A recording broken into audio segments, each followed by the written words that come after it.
Soy el maestro Rubén Lima Barranco.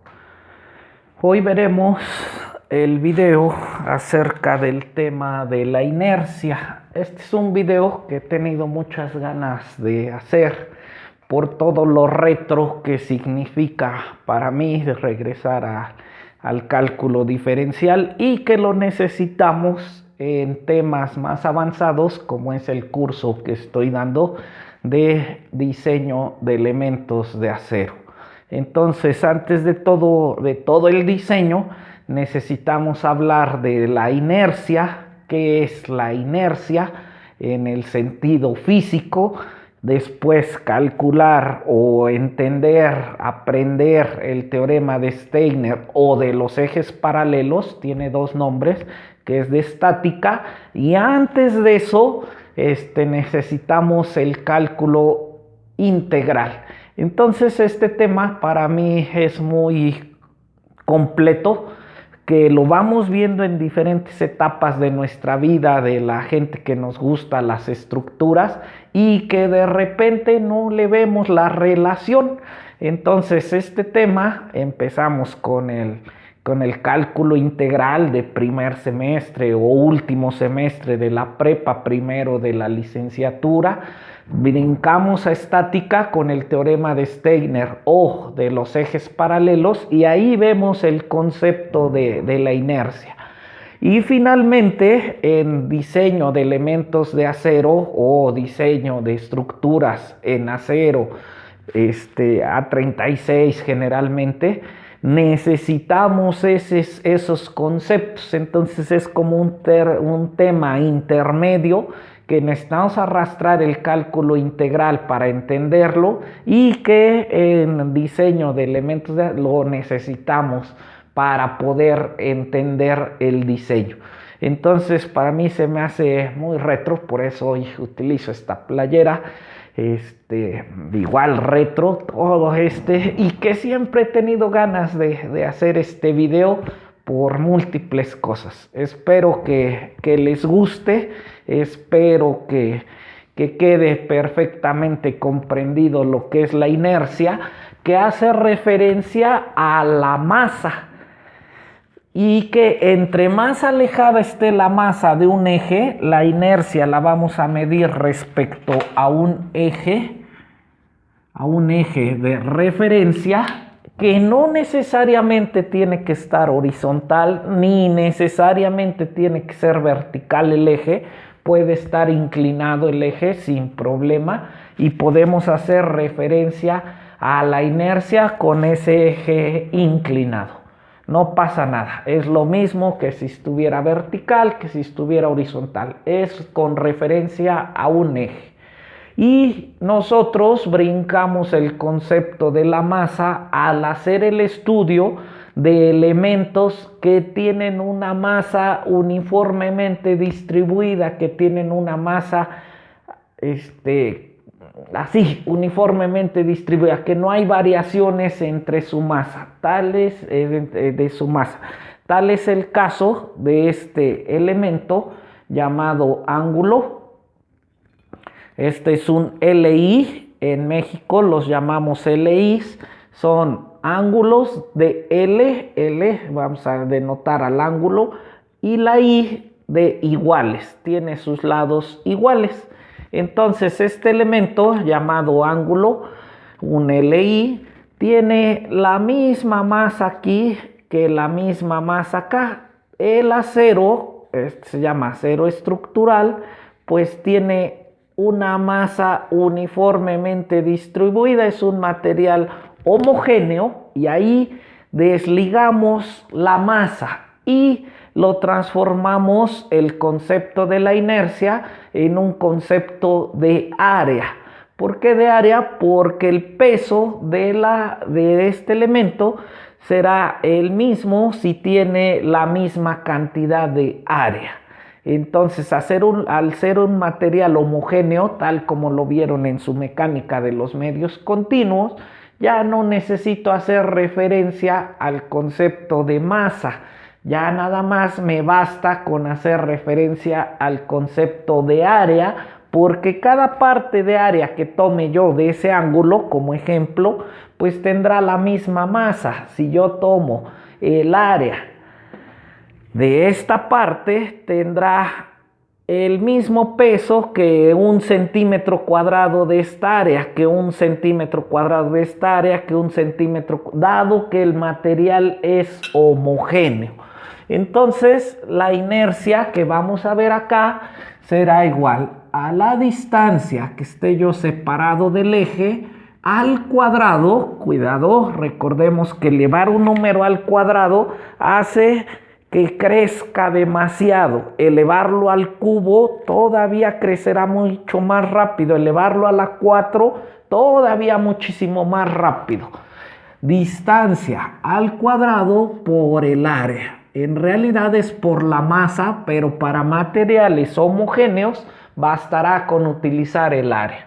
Entonces, este tema me recuerda mucho por ahí cuando va uno a tomarse una cerveza y que la pide uno con sus camarones, ¿no?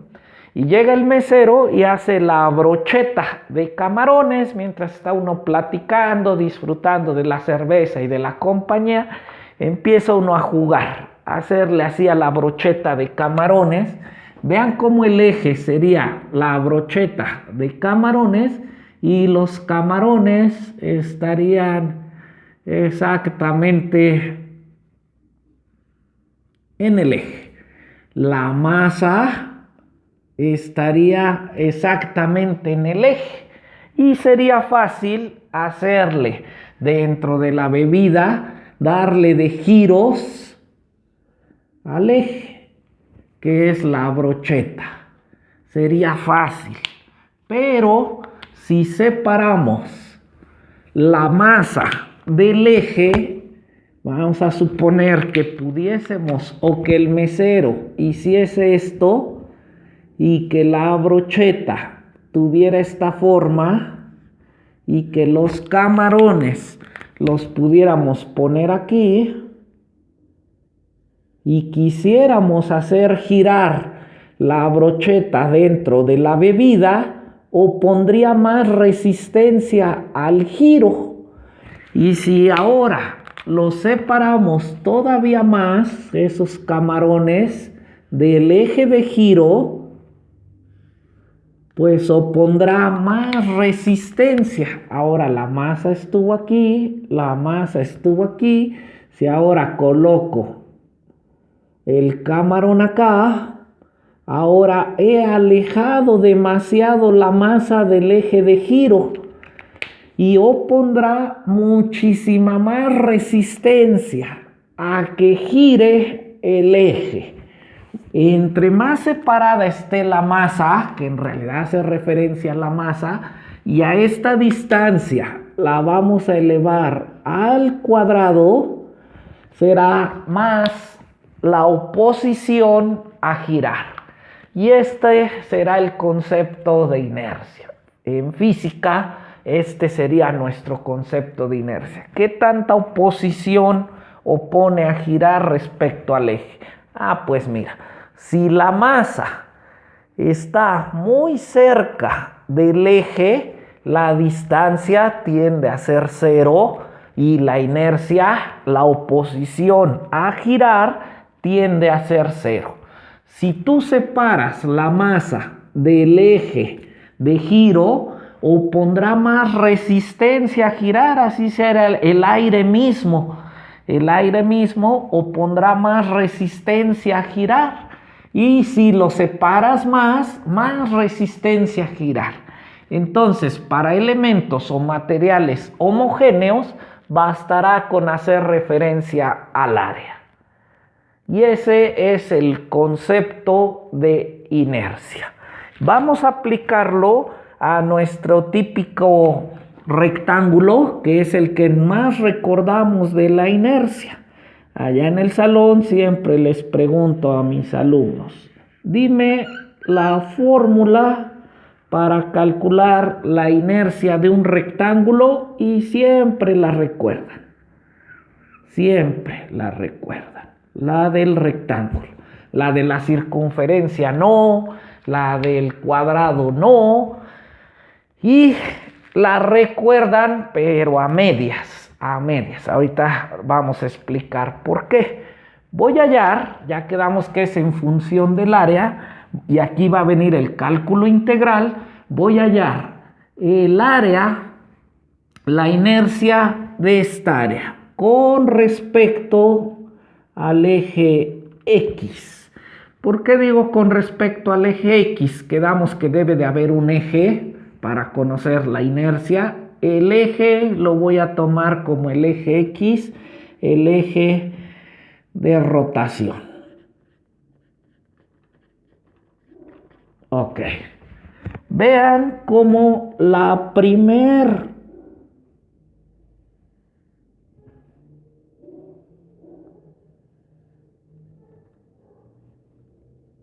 rebanada, la primera rebanada tiene una distancia 0, y esta rebanada que está pegaditititita al eje de rotación, queremos hacer rotar el eje X al eje de rotación, pues tendrá prácticamente una inercia de 0. Pero a la hora que yo me separo una distancia, le voy a poner distancia 1, ya genero una inercia.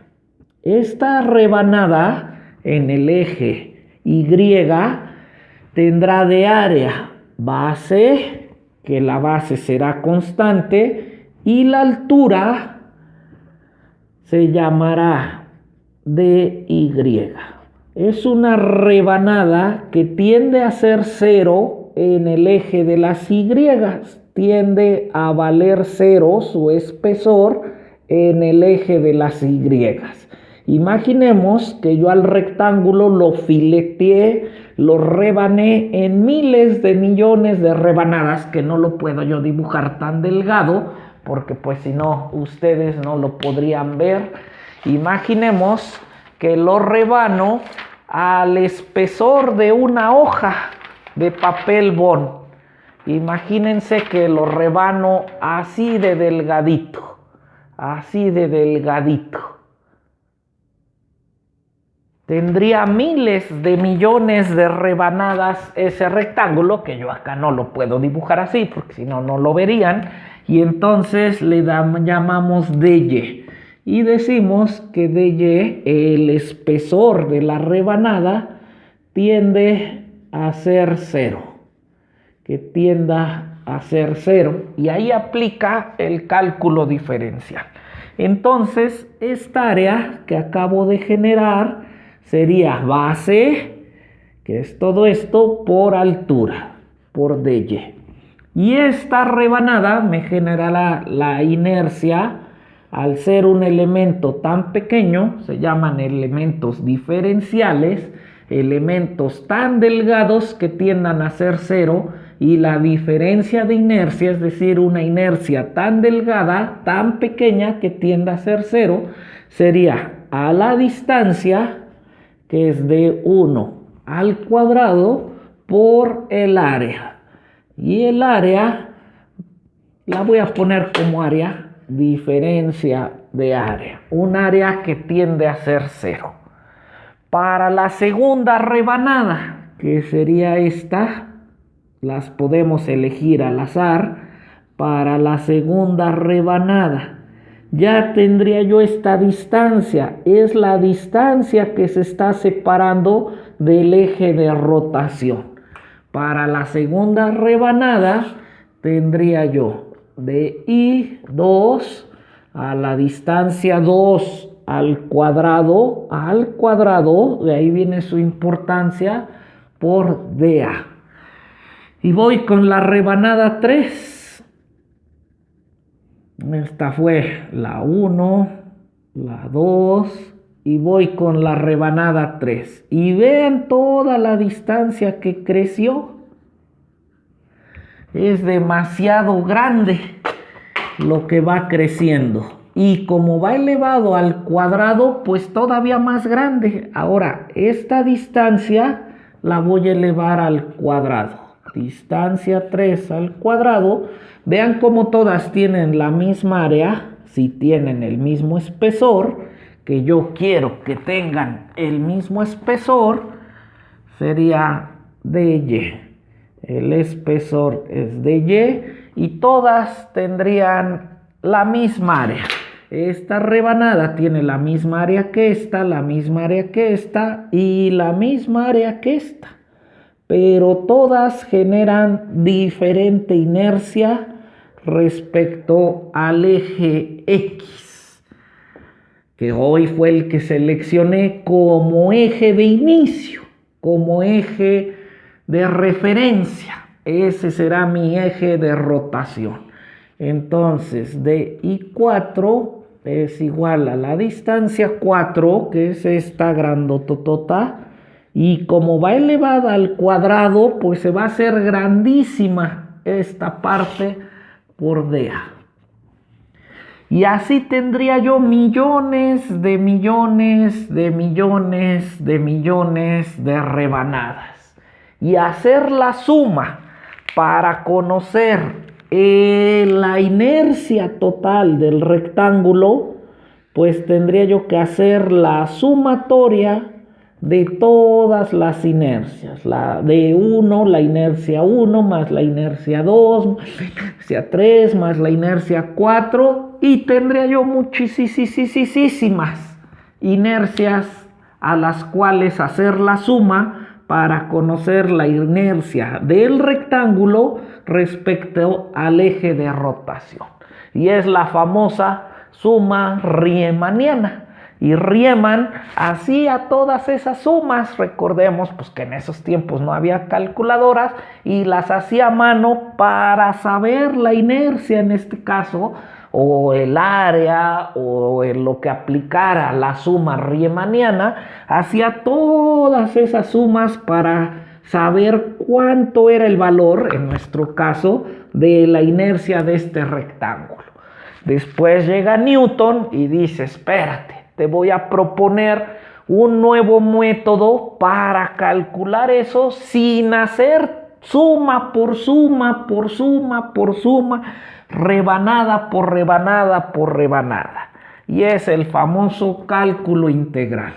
Entonces decimos, la diferencia de inercia de todo el rectángulo, es igual a la inercia de una rebanada, de la que quieras, la distancia al cuadrado por el área. Y lo dejé a propósito así. El área de cualquier rebanada vale base por dy. Y la distancia, en términos generales, pues se va a llamar y. La altura. Acuérdense de la secundaria, que estas alturas pues se llamaban y. Entonces será la distancia al cuadrado, es decir, la altura de una rebanada cualquiera, tendrá la misma área, base por altura, que es esto, y va a estar situada a una distancia y que va variando. ¿De dónde a dónde varía y? Mira, y varía desde que y vale 0, que sería para esta rebanada, la altura vale 0, hasta esta rebanada, que la altura vale h. Y igual a h. Y entonces aplicamos el cálculo integral. Vamos a integrar.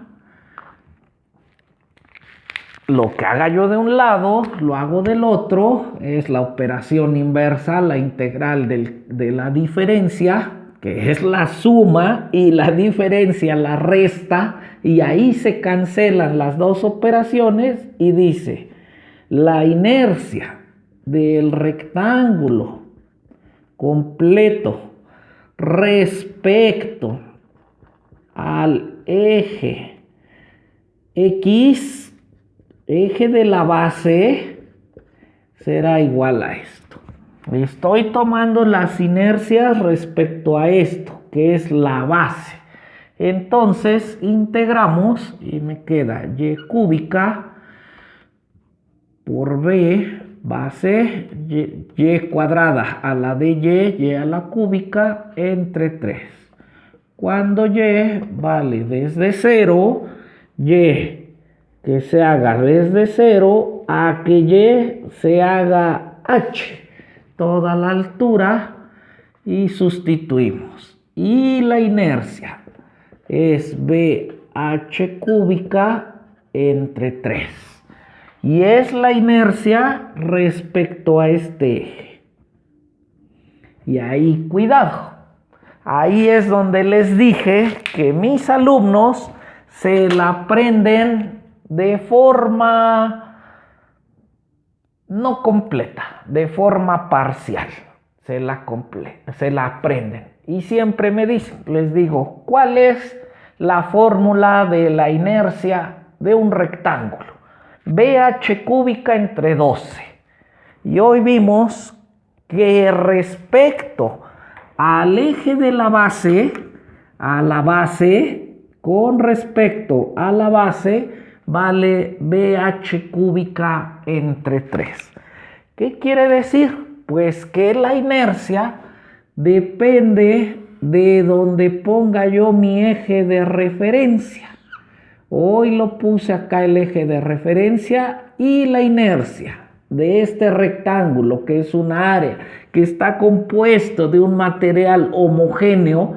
¿Qué significa de un material homogéneo? En el caso de los ingenieros civiles, que somos nosotros, pudiese ser de concreto, de acero estructural, pero en el caso de los ingenieros mecánicos, hay veces que hacen las piezas de diferentes materiales. Ahí no sería un material homogéneo. Esta pieza tal vez sea de fierro, esta sea de cobre y esta de latón. Cada uno tendría su propio peso volumétrico y eso haría que la sección rectángulo no fuera homogénea y no podríamos hacerlo con referencia a las áreas. Nosotros sí, y sobre todo en elementos de acero estructural. Entonces, la inercia de este rectángulo con respecto a este eje vale BH cúbica entre 3. Y la fórmula que siempre sí se aprenden mis alumnos es la inercia de un rectángulo con respecto al eje centroidal. Este se llama el eje centroidal y como su nombre lo dice, pues pasa por el centro, donde esto vale h entre 2 y pues esto se llama h. Esa es la fórmula que sí se aprenden. Y para demostrarlo voy a hacer uso del teorema de Steiner o de los ejes paralelos. Tiene dos nombres.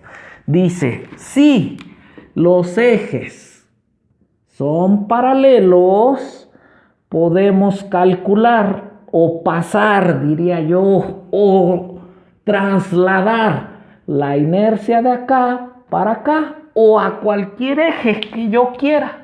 Si a mí se me ocurre, a ver, dame la inercia del rectángulo a h entre 4, sin problema yo la puedo pasar, sin problema, con el estudio o aplicando el teorema de Steiner o de los ejes paralelos. Mientras sean paralelos, yo los puedo pasar. Entonces, vamos a encontrar la inercia en el eje centroidal. ¿Qué vamos a hacer? A recorrer, a trasladar esta inercia hacia acá. Me dice que es igual en el eje centroidal, la inercia en el eje centroidal, inercia centroidal va a ser igual a la inercia de acá, que es a la inercia del eje X de la base menos la distancia que lo separa a los dos ejes al cuadrado por el área. Entonces, las voy a sustituir la inercia en la base BH cúbica entre 3 menos la distancia que se separan al cuadrado por el área de todo el rectángulo, que es base por altura. Y entonces me queda BH cúbica entre 3 menos elevado al cuadrado H cuadrada por H cúbica, lo voy a dejar así, 2 al cuadrado 4, y entonces H cuadrada, H cúbica, y me queda BH cúbica entre tenemos H cuadrada, H cúbica, forman H cúbica, 1/3 menos 1/4. 1/3 menos 1/4, 1/12. Y entonces la inercia en el centro vale BH cúbica entre 12. Vean cómo, o bueno, generalicemos, no se puede ver, pero generalicemos, y la inercia en los ejes centroidales de las figuras será la menor. Inercia en este eje vale BH cúbica entre 12 y aquí solo entre 3. Y aquí pues será en el interno ni entre 3 ni entre 12, tal vez entre 6, entre 7, entre 4, entre 5, entre 6, entre 7, entre 8, entre 9, entre 10, entre 11 y entre 12. Entre más cerca esté la inercia del centro de la figura, la inercia será menor. Entre más lejos esté de la figura, la inercia será mayor. Y no nada más aplica a ejes dentro de la figura geométrica. Yo puedo encontrar la inercia de este rectángulo respecto a este eje. ¿Cómo? Pues con el teorema de Steiner de los ejes paralelos. Ya tengo la inercia que hace referencia a la inercia centroidal. Le voy a poner K, es la distancia K, y entonces la inercia en este eje, lo vamos a llamar eje EE, solo por decirle un nombre, la inercia en el eje EE será igual a la inercia centroidal más la distancia que están separados, el eje del que conozco la inercia, que siempre hace referencia al centroidal, al eje que la quiero trasladar la inercia, que sería K al cuadrado, por el área, que sería base por altura. Y esa sería la inercia en este eje, que no necesariamente debe de estar dentro de la figura. Igual puede ser fuera de la figura. Y estos son los temas ligados de inercia, el concepto de inercia en la física, el cálculo integral y el teorema de Steiner o de los ejes paralelos en estática. Y todo esto yo lo voy a requerir para poder hacer mi diseño de elementos de acero. Espero haya quedado, espero nos sirva de base, espero nos sirva para entender que la ciencia es una sola, que no está dividida, que la rama o la cadena de las estructuras en ingeniería civil es una sola, que inicia desde el cálculo integral y más atrás en la prepa, que inicia con el álgebra, la trigonometría, la geometría analítica, el cálculo diferencial, el cálculo integral, y que llegamos o estamos llegando a la parte más alta de las estructuras, que es el diseño en elementos de acero. Espero haya quedado entendido este concepto. El siguiente video vamos a obtener la inercia de una figura compuesta de elementos de acero. Pero siempre había yo querido hacer este video para demostrar que es uno solo el tema, que lo vemos en cálculo integral, que lo vemos en estática y que ahora lo necesitamos en diseño de elementos de acero. Aprovecho el video para que me apoyen e inviten a compañeros, amigos, a que se suscriban a mi canal. Necesito suscriptores, por favor, para continuar con este proyecto netamente de enseñanza. Pero háganme el favor de invitar a sus compañeros que estén estudiando, a sus amigos. Necesitamos suscriptores para que yo pueda continuar con el proyecto, con el sustento del canal. Por favor, háganme ese favor, inviten a sus compañeros. Cuando rebasemos los 1000 suscriptores, voy a rifar, vamos a hacer una rifa de algunos libros. Y por favor, escríbanme también de qué más quieren que hablemos. Tenemos que hacer muchos cursos, hay mucho por hacer, pero necesito de su ayuda. Lo único que necesitamos es suscriptores del canal. Apóyenme, por favor. Ahorita de una vez, tecléenle, envíenle la liga a sus compañeros, a sus amigos, por favor. Les mando un saludo desde Apizaco, Tlaxcala. Espero haya quedado entendido.